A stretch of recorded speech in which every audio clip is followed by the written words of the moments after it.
সুপ্রিয় দর্শক, আমন্ত্রণ জানাচ্ছি দৈনিক ঢাকার ফেসবুক এবং ইউটিউব চ্যানেলে। অন্যান্য দিনের মতো আজকেও আমরা একটি অতি গুরুত্বপূর্ণ সংবাদের বিশ্লেষণ করতে চাই, আলোচনা করতে চাই। আজকের যে বিষয়টি সেটি সবাই কম বেশি পরিচিত, একটি সেন্সিটিভ হত্যাকাণ্ড যেটি এক যুগেরও বেশি সময় অতিবাহিত হয়েছে।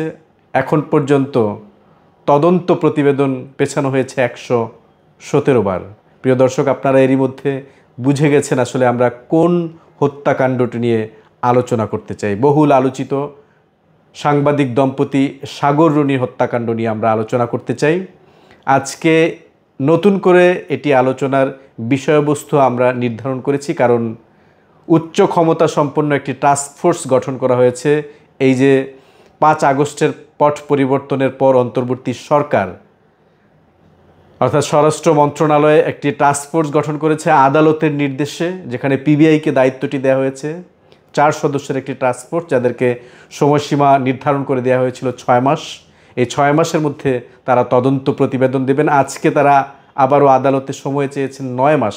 পরবর্তীতে আদালত তাদেরকে আরও 6 মাস সময় বেঁধে দিয়েছে, অর্থাৎ অতিরিক্ত আরও 6 মাস। এই 6 মাসের মধ্যে তাদেরকে তদন্ত প্রতিবেদন জমা দিতে হবে। রাষ্ট্রপক্ষ তাদের দাবি দাওয়াগুলো উত্থাপন করেছিলেন আদালত সেগুলো আমলে নিয়ে 6 মাসের সময় বৃদ্ধি করেছে। আমরা একটু পেছনে ফিরে যেতে চাই। সাংবাদিক দম্পতি সাগর রুনি কীভাবে নিহত হলেন, কিভাবে খুন হলেন, একটু যদি আমরা পেছনে যাই। সাংবাদিক দম্পতি অর্থাৎ সাগর, তিনি বেসরকারি মাছরাঙা টেলিভিশনে কাজ করতেন, আর রুনি এটিএন বাংলায় কাজ করতেন। 2012 সালের 11 ফেব্রুয়ারি তারা খুন হন। তাদের যে ভাড়া বাসা রয়েছে সেই বাসায় তাদের মরদেহ পাওয়া যায়। আইনশৃঙ্খলা রক্ষাকারী বাহিনী তাদের রক্তাক্ত মরদেহ উদ্ধার করে। হত্যার ঘটনায় রাজধানীর শেরেবাংলা নগর থানায় মামলা দায়ের করা হয়। প্রথমে মামলাটি থানা পুলিশ তদন্ত শুরু করে, থানা পুলিশ এটি নিয়ে কাজ করছিল। 4 দিন পর এই মামলার গুরুত্ব অনুধাবন করে মামলাটি ঢাকা মহানগর গোয়েন্দা পুলিশের কাছে হস্তান্তর করা হয়, অর্থাৎ দায়িত্বভার অর্পণ করা হয় ডিবি পুলিশের কাছে।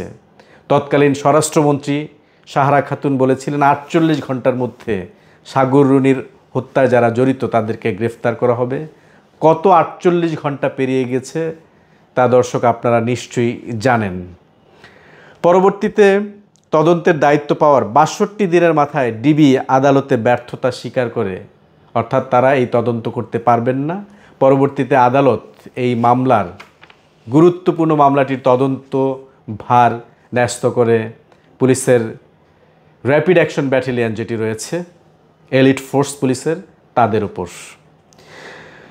সাগর রুনির হত্যা মামলার তদন্ত প্রতিবেদন জমার তারিখ 117 বার পেছানো হয়েছে। কী কারণে সেটি কিন্তু এখনও অনেকের কাছে স্পষ্ট নয়। অনেকেই জানতে চান আসলে এই গত 12-13 বছরে অনেক হত্যাকাণ্ড সংঘটিত হয়েছে। সেসব হত্যাকাণ্ডের রহস্য পুলিশ সহ অন্যান্য আইনশৃঙ্খলা রক্ষাকারী বাহিনী কোনোটা অল্প সময়ের মধ্যে, কোনোটা 6 মাস, কোনোটা 9 মাস, কোনোটা সর্বোচ্চ 1 বছর বা 2 বছর, এই সময়সীমার মধ্যে তদন্ত করে তদন্ত প্রতিবেদন আদালতে জমা দিয়েছে। কিন্তু 117 বার কেন সাগর রুনির মতো সাংবাদিক দম্পতি হত্যাকাণ্ডের রহস্য উদ্ঘাটন করতে সক্ষম হলো না আইনশৃঙ্খলা রক্ষাকারী বাহিনী? কেন বারবার পেছানো হচ্ছে তদন্ত প্রতিবেদন? 5 আগস্টের পর যে রাজনৈতিক পট পরিবর্তন হয়েছে বাংলাদেশে, সেই রাজনৈতিক পট পরিবর্তনের পর অন্তর্বর্তী সরকার গঠন করা হয়েছে। স্বরাষ্ট্র মন্ত্রণালয় একটি আদালতের নির্দেশে টাস্ক ফোর্স গঠন করেছে, যেখানে 4 জন সদস্য রয়েছেন।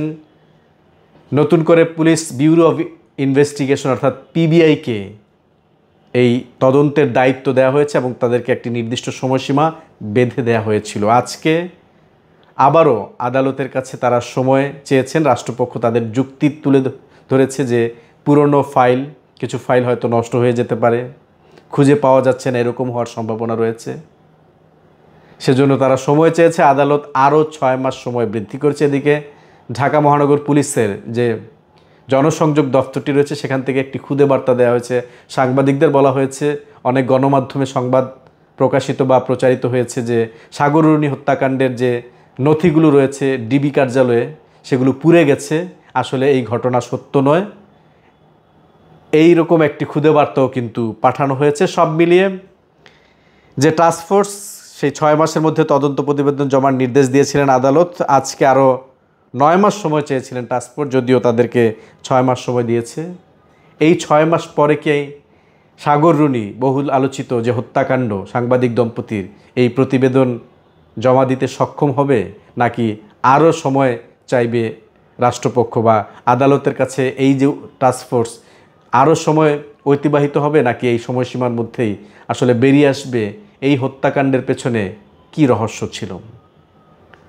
সুপ্রিয় দর্শক, এই ছিল আজকের আলোচনায়, আজকের সংবাদ বিশ্লেষণে। আগামীকাল আমরা অন্য কোনো সংবাদের বিশ্লেষণ নিয়ে হাজির হব আপনাদের সামনে। ততক্ষণ ভালো থাকুন, সুস্থ থাকুন, সঙ্গেই থাকুন দৈনিক ঢাকার ইউটিউব এবং ফেসবুক চ্যানেলে।